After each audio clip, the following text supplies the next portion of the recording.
Hey, it's your boy Autist and coming back with another build guide for another walking simulator. If you saw the previous video I posted and the title of this one, you should know by now I'm just very lazy and really love chill zero button build. So what's the deal here, you wonder? Well, we are taking this Reaper that gives us some low DPS, slow as fuck, hard to scale crystal that, if you ask me, really deserve to be thrown in the garbage, and we are using it to proc this wonderful no cooldown high DPS lightning strike.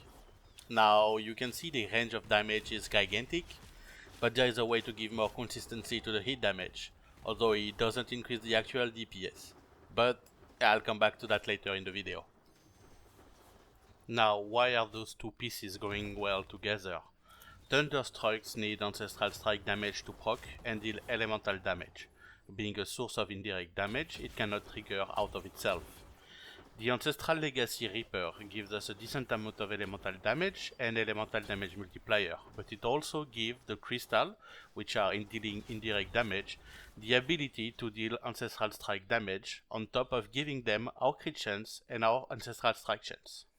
So to sum it up, given that we build enough crit chance and Ancestral Strike chance, the projectiles fired from the crystals will deal ancestral damage, which will then proc the Thunderstrike without us having to do anything.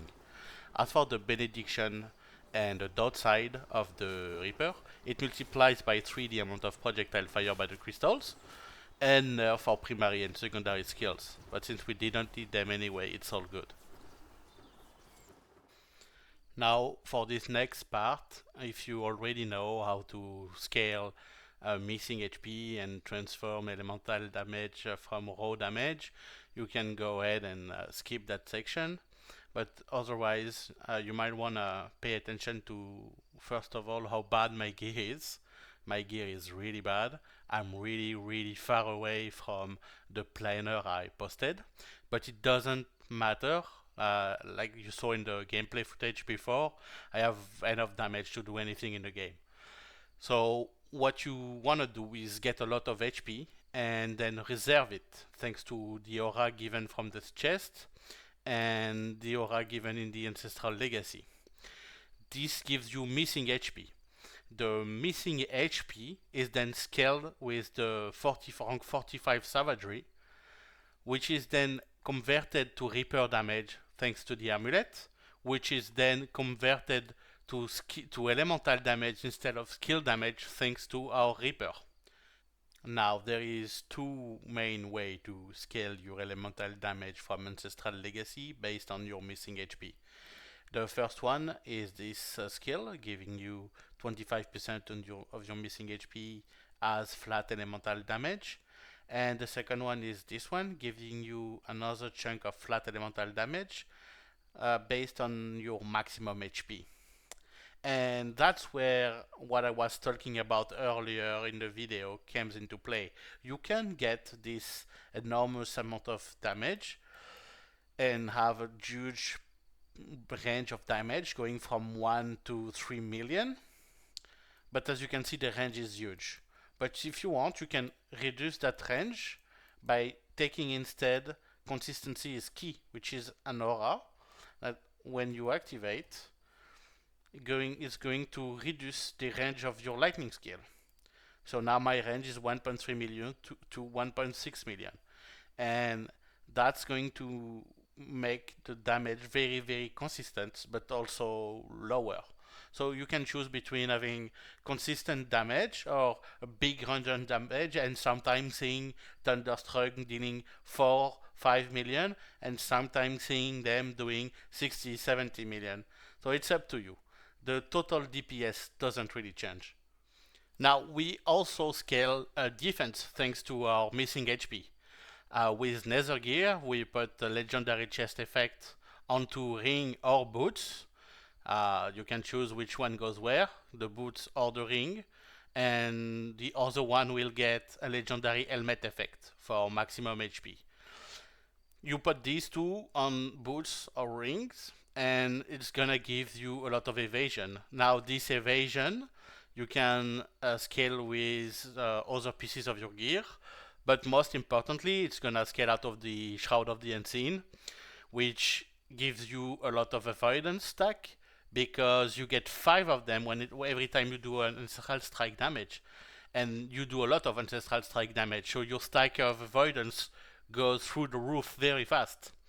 Now, even if you get hit, because it goes through all that dodge and you still get hit, I put another layer of defense thanks to the mastery that gives you 1 block stack every time you deal critical strike damage. So since you have 100% crit chance, you always crit, and when you don't do ancestral strike, you always crit anyway. And your Thunderstruck always crit because they cannot do ancestral strike damage, which means you get a lot of block stack. So you're gonna get avoidance stack, block stack, and you already have a high base dodge chance. So all that together make it very hard to get hit. It's very hard to get hit, and it's very hard to die because you don't do anything. The build does everything, and all you have to do is run around. So if you really need to do something special to die, that's what it is. Finally, we're gonna talk about the important legendary effect I haven't talked about yet. So the belt allows the crystal to scale out of our cooldown reduction, which is very important because crystal fire faster mean trigger a thunder strike faster. And the second one is the Visage of Relentless Transference, which give us a stack of transference every time we deal ancestral strike damage, and each stack give us 5% increased damage, which means we get 100% increased damage from this helmet. So these 2 pieces are very important to scale our damage. Now, we also scale Banner of War Mastery because Ancestral Mastery Elemental Reward scales out of the Mastery level for the support skill. The higher it is, the more increased elemental damage it gives us. While making this video, I realized that the way I've done the attributes on this character was wrong and could be optimized a lot. So that's what the final version looks like. You still get the rank 35 to scale raw damage out of missing HP, but you now also get flat Reaper damage based on the difference between your raw and your elemental damage. And this Reaper damage is feedback to elemental damage thanks to our Reaper, like we saw earlier. And the rank 15 on Fury for the extra crit damage, and the rank 45 on Zeal to get that huge sustain. The 5% of your max life every time you deal anti-strike damage is without any cooldown, and it's not regen, it's a flat amount given to you instantly every time you do ancestral strike damage. So if you watch the footage of me fighting Omagad at the beginning of the video, you can see every time he puts me back to 1 HP, I fire a volley, the crystal fires a volley into a pack of monsters, and I'm back to full HP instantly.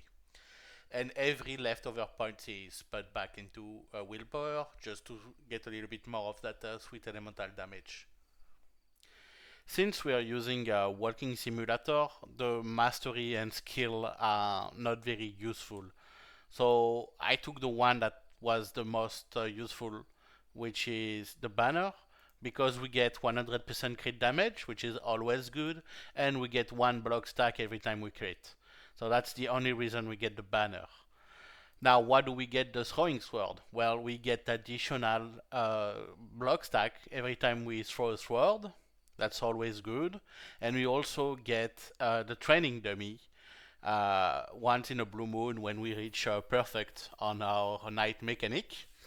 And when this is activated, it's gonna spam a lot of throwing sword.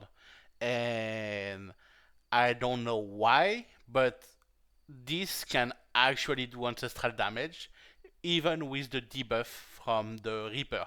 So I don't know if it's a bug or if it's intended, but as far as I understood, this should be indirect damage and this should not be able to do ancestral damage. But I've seen it do ancestral damage and proc Thunderstrike.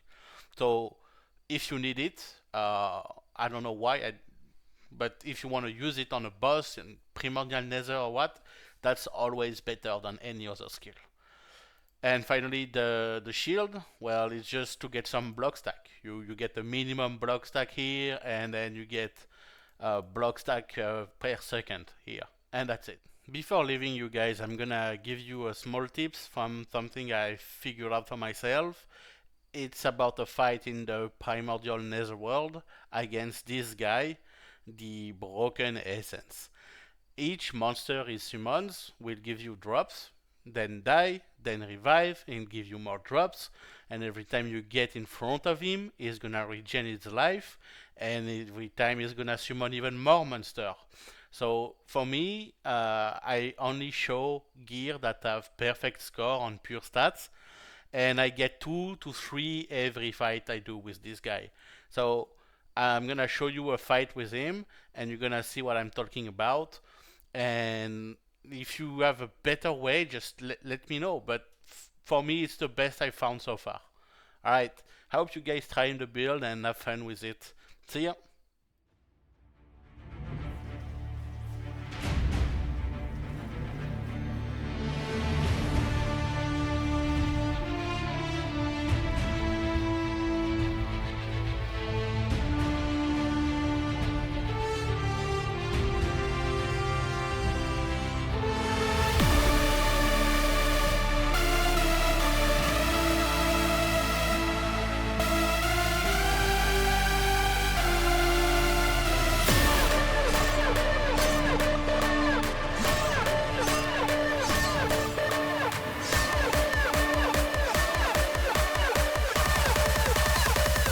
From Bayous.